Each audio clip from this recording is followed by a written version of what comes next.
Bienvenidas y bienvenidos al curso de Kinesiología Deportiva y Biomecánica Básica. Yo soy su profesor, Immanuel Cruz. En esta unidad 2 terminaremos de hablar sobre la técnica deportiva en la lección 4.3. Para esta presentación hablaremos sobre las cadenas cinemáticas, también conocidas como cadenas cinéticas o biocinemáticas. En sí, vamos a definirlas de una vez. Son la suma de las múltiples partes del cuerpo, unidas de manera móvil, de forma continua y encadenada. A partir de estas es que podemos desarrollar la técnica. Para iniciar, hablaremos sobre el par biocinemático, que es la estructura de base más sencilla que tiene una cadena cinemática. En sí, es la unión móvil de dos segmentos óseos, que a través de la combinación de múltiples pares de estos se van a generar las cadenas. Ellos están articulados. Por lo tanto, vamos a ver que hay una articulación central y como en el ejemplo que tenemos aquí abajo, tenemos dos segmentos, que son los dos palitos, en este caso negros, que tienen articulaciones, los puntos azules, y movilizan resistencias, que sería la caja roja, a partir de sus ejes, que va a ser en este caso el eje que encontramos justo en la izquierda.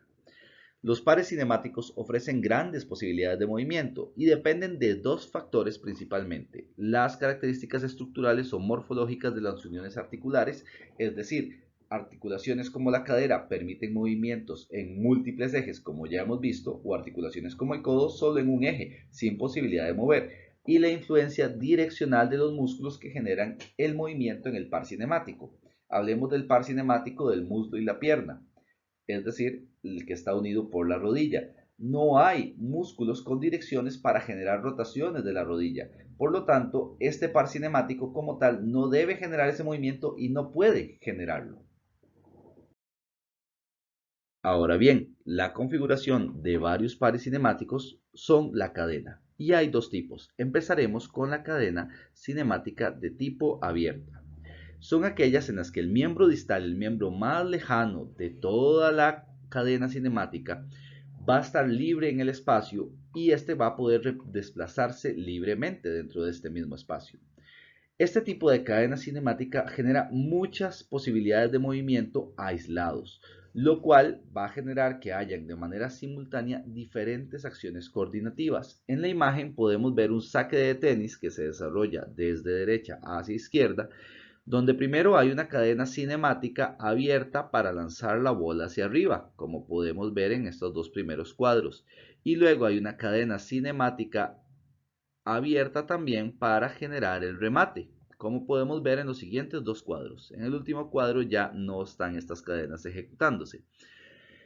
En estas acciones podemos ver cómo el segmento distal, que en la primera sería la mano izquierda que está sirviendo la bola y en la segunda la mano derecha que está rematando junto con la raqueta, cómo los pares cinemáticos están libres en el espacio e inclusive podemos ver en la proyección desde el primer cuadro hasta el tercero cómo el peso corporal se va tirando cada vez más hacia el frente, lo que indica que este remate no lo generó este jugador solo con sus brazos, sino utilizando gran parte de su cuerpo, apoyándose en la pierna y llevando la cadena muscular hasta el otro brazo. Esto lo conocemos como un patrón cruzado, que es característico de las cadenas cinemáticas abiertas.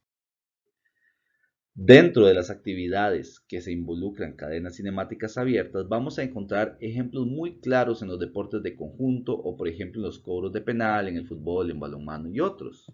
Podemos ver los deportes de contacto en los cuales se lanzan los puños o las piernas al aire. Estos son cadenas cinemáticas abiertas. Podemos encontrar los deportes donde se manipulan objetos con otros objetos como el golf, los deportes de raqueta, el béisbol o el softball. En los deportes donde se manipulan balones, en el caso podemos ver el voleibol, o el fútbol en el caso de aquellos en los que se rematan. En segundo lugar, encontraremos las cadenas cinemáticas cerradas. Son aquellas en las que no hay un miembro final libre, porque ambos extremos de la cadena van a estar en contacto o asidos a una superficie. Acá se van a incorporar todos los movimientos de la cadena de una manera simultánea, y esto va a definir el desplazamiento, donde en las zonas más proximales es donde se dan los cambios de la posición del centro de gravedad. Ahora, acá es importante en la cadena cinemática cerrada reconocer que aunque no hay tantos movimientos simultáneos al mismo tiempo, porque no hay una zona libre, realmente se produce mucha más fuerza porque todas las acciones musculares son coordinadas. Veamos unos ejemplos a continuación. Las actividades cerradas o de cadenas cinemáticas cerradas son aquellas en las que no cambian las condiciones de la ejecución por agentes externos. Podemos ver el remate en pool o el levantamiento olímpico, que es un excelente ejemplo. Vemos cómo la estructura, que es la pesa, está completamente limitada y el movimiento se da a nivel de las piernas. La cadena realmente es completamente cerrada. También encontramos el ejemplo del pool que les mencionaba antes, donde de un brazo al otro están conectados a través del taco de billar o del taco de pool, lo cual cierra la cadena e impide que hayan movimientos menos precisos. Es común que las cadenas biomecánicas cerradas sean presentes en deportes de precisión o de ejecuciones de fuerza. Es importante considerar los siguientes principios respecto a las cadenas cinemáticas. En primer lugar, vamos a encontrar que la fijación de las articulaciones o su liberación va a hacer variar el número de miembros o de segmentos de la cadena. Es decir, que si yo no muevo mi codo durante la ejecución de un lanzamiento, voy a tener un solo segmento desde mi muñeca hasta mi hombro. En cambio, si articulo el codo, pues generaré dos segmentos, uno desde el hombro hasta el codo y otro desde el codo hasta la muñeca. A mayor cantidad de segmentos, mayor va a ser la ejecución del movimiento o más posibilidades de desplazamiento en el espacio. Sin embargo, menos fuerza se va a dar y mayor inestabilidad. En segundo lugar, encontraremos que las cadenas biocinemáticas o cadenas cinemáticas, cuando entran en contacto mediante la unión de sus miembros finales, varían sus propiedades de fuerza y dirección. Es decir, que si los miembros finales de las cadenas se entran en contacto, van a cambiar de tipo.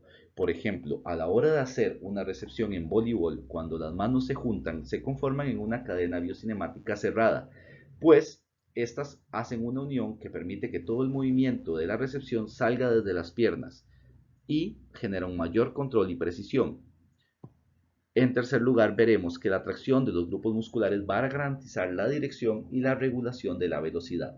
Por lo tanto, las cadenas cinemáticas no van a producir movimientos que no puedan ser generadas por las direcciones de los músculos, así como la velocidad va a estar determinada por si son músculos de tipo tónico o fásico. Los músculos que son más potentes generarán mayor velocidad, mientras músculos más resistentes van a limitarla por sí misma.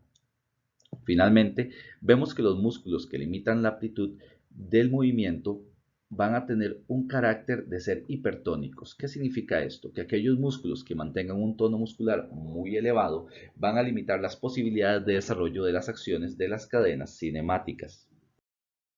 Para culminar con las explicaciones sobre las cadenas cinemáticas, veremos que hay diferentes modelos de adaptación del sistema biomecánico. Hablaremos primero de las estructuras biomecánicas que pueden afectar la adaptación del sistema.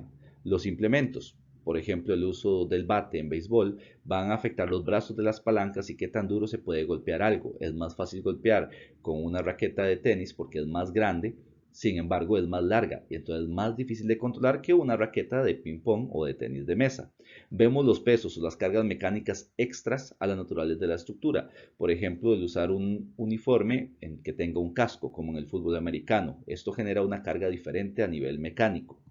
También veremos que están los compañeros o aquellas personas que apoyan la ejecución de una acción. A la hora de realizar un pase, el tener un compañero, pues obviamente va a ser lo más sencillo, pues esto permite que pueda haber una interacción directa, mientras que un adversario son aquellos que impiden y que generan que la técnica tenga que modificarse para responder a las exigencias propias del deporte. Los apoyos son elementos del ambiente que se pueden utilizar para beneficiar el cumplimiento de una acción. El terreno, diferentes espacios, zonas de cobertura y otros dependiendo del deporte. Y finalmente encontramos el medio, que son las características del espacio, que pueden afectar, por ejemplo, espacios más limitados, pues generan movimientos más pequeños. O cuando nos encontramos en ambientes diferentes, como el caso del ambiente acuático. Para terminar, sobre la adaptación de los sistemas biocinemáticos, vamos a entender que las tracciones musculares que no son constantes no van a generar estímulos. Por lo tanto, ante condiciones variadas, van a dar respuestas variadas. Esto significa que la única forma de darle uniformidad al proceso técnico va a ser por medio de la repetición de los estímulos. Es decir, el entrenamiento repetitivo mejora la técnica a nivel biomecánico.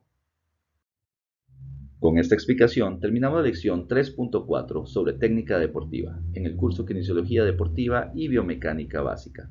Muchas gracias, chicos y chicas.